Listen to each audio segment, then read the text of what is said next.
En encuentros anteriores, estuvimos trabajando con la comunicación entendida como un fenómeno complejo. Para eso, revisamos algunos modelos teóricos que intentan abordar este objeto de estudio. Algunos de esos modelos ya son un clásico en los estudios sobre el fenómeno comunicacional, como es el caso del modelo de Jacobson, del que seguramente ya habían oído hablar. Otros autores, en cambio, han sido menos transitados. Y en otros casos, les vamos a proponer una serie de lectura cuyos autores no estaban pensando en la comunicación a priori, pero sin embargo elegimos traer esas lecturas porque entendemos que nos ayudan a pensar desde otras perspectivas el fenómeno complejo que es la comunicación. También insistimos en encuentros anteriores que esos modelos teóricos constituyen tan solo una aproximación posible a este objeto de estudio y que no los proponemos como modelos explicativos definitivos, sino como puntos de partida para pensar críticamente en todos los elementos que aparecen en juego al pensar la comunicación. En ese sentido, los invitamos a repensar los elementos que integran el esquema de la comunicación para ver de qué manera o en qué medida cada uno puede ser ampliado. Hoy les proponemos reflexionar sobre la noción de receptor. En los modelos tradicionales, en el de Jacobson, por ejemplo, el receptor que debería estar a la par del emisor o que podríamos pensarlo casi a la par del emisor, juega un papel completamente secundario. Hace un papel de reparto, podríamos decir. Si ustedes lo piensan, la misma denominación de receptor nos invita a pensarlo como un rol completamente pasivo, cuya función en el esquema comunicacional no es otra que recibir el mensaje emitido por el emisor. Así entendido, en el concepto de receptor, no se tienen en cuenta ni la instancia de la interpretación, ni los procesos de decodificación, ni las operaciones de construcción de sentido que terminan de completar el fenómeno comunicativo cuando se involucra activamente este mal llamado hasta ahora simplemente receptor. De hecho, la figura del receptor ha ido cobrando importancia en las últimas décadas, en especial si tenemos en cuenta que los objetos culturales con los que nosotros nos manejamos son más complejos y que la comunicación contemporánea toda es más compleja e impone para el receptor un papel significativamente más activo. En el esquema de Jacobson, el receptor, además de tener un rol pasivo, se nos presenta como una entidad capaz de decodificar el mensaje emitido por el emisor de manera unívoca y unidireccional, a no ser que exista una fuente de ruido o una interferencia que se interponga entre ambos. Pero esta fuente de ruido o esta interferencia entre ambos está pensada como una fuente externa, claro está, y más bien de tipo material, como por ejemplo que en este momento se nos cayera la conexión de Internet. Esto significaría una ruptura del canal de comunicación.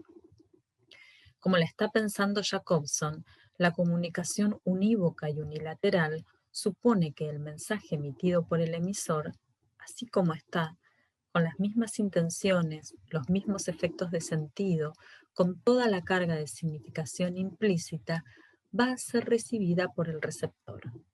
Esto es, la comunicación no admitiría ni malos entendidos, ni interpretaciones erróneas, ni mensajes poco claros. Cosas que todos sabemos que no sucede. La comunicación sería mucho más sencilla si fuera unívoca y unilateral. Nos ahorraría muchísimos problemas, pero no lo es. Es cierto, por otro lado, que el receptor tiene la posibilidad de invertir roles con el emisor. Y es solamente en ese caso, cuando abandona su función de receptor para transformarse en emisor, que cobra un papel activo. Como receptor, su función dentro del esquema de la comunicación es recibir el mensaje. Simplemente eso. En el esquema de Shannon, por su parte, nos encontramos con el término destinatario, término que de hecho muchas veces ha sido utilizado en las traducciones del esquema de Jacobson. Destinatario es una palabra que refleja todavía más el carácter pasivo del receptor, porque implica tener en cuenta solamente la perspectiva del emisor. El destinatario es aquel a quien está dirigido el mensaje. Ni siquiera considera si el mensaje fue recibido o no. Simplemente es el destino final de ese mensaje. Nada más. Revisamos en encuentros anteriores una serie de reformulaciones al esquema de Jacobson que propone una autora francesa, Kerbrat Orecchioni. Del lado del receptor, Kerbrat propone un modelo de decodificación diferente del modelo de codificación que rige las acciones discursivas del emisor. También considera lo que ella denomina las competencias lingüísticas y paralingüísticas, las competencias culturales e ideológicas y las restricciones del universo del discurso como una serie de condicionantes diferentes para el emisor y para el receptor, con lo que estaríamos dando el primer paso para reconocer en la figura del receptor algo más que el mero destinatario previsto por el emisor. En el caso de Bourdieu, por su parte, otro autor francés que estuvimos viendo en las últimas clases, nos permite volver sobre el esquema tradicional de la comunicación para hablar de la noción de adecuación, que nos permite tener en cuenta un aspecto muy interesante de todo acto comunicativo.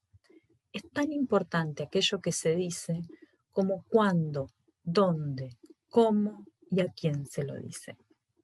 Para adecuar un discurso a su situación comunicativa, es indispensable considerar que lo que está del otro lado del emisor es algo más que un mero receptor o destinatario. Hoy les proponemos el texto de Perelman, un autor que trabaja con la argumentación desde el campo de la retórica y que en la medida en que se corre del enfoque comunicacional para el estudio del lenguaje, nos va a permitir enriquecer nuestra mirada al considerar la comunicación desde un punto de vista diferente. Nos resulta particularmente interesante este abordaje desde el campo de estudio de la argumentación porque justamente la argumentación se define como un discurso orientado hacia el otro, hacia el receptor, diríamos nosotros. Como discurso, se construye sobre la base de lo que el emisor sabe, imagina, lee e interpreta acerca del receptor.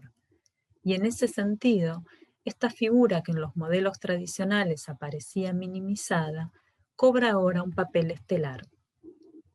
Perelman va a hablar de un auditorio en lugar de un receptor. Esto es, del otro lado del emisor, no vamos a tener una entidad individual, sino que vamos a encontrar un receptor plural y potencialmente universal. Cuando Perelman habla de un receptor plural, no se refiere solamente a más de una persona. Nosotros podríamos repasar diversos escenarios en los que nos encontraríamos con varios individuos como recepciones. Una clase sin ir más lejos. Esta misma clase, por ejemplo.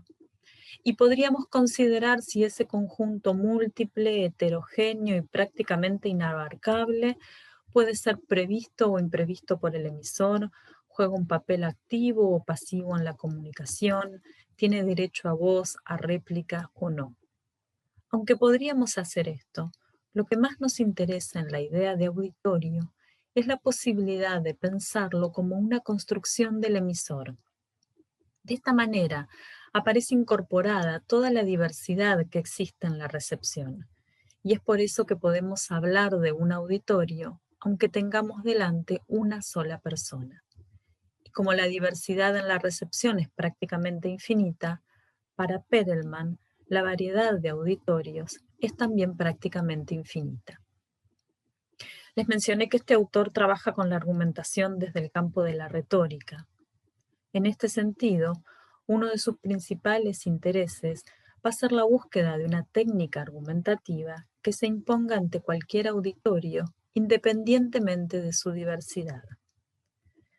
Cosa que, si bien es casi imposible para el autor, un posible camino en este sentido, en la búsqueda de una técnica argumentativa que pueda proponerse ante cualquier auditorio, estaría dado en la búsqueda de la objetividad, al menos como un ideal, como un deseo de trascender, de ir más allá de las particularidades históricas y locales de cada auditorio.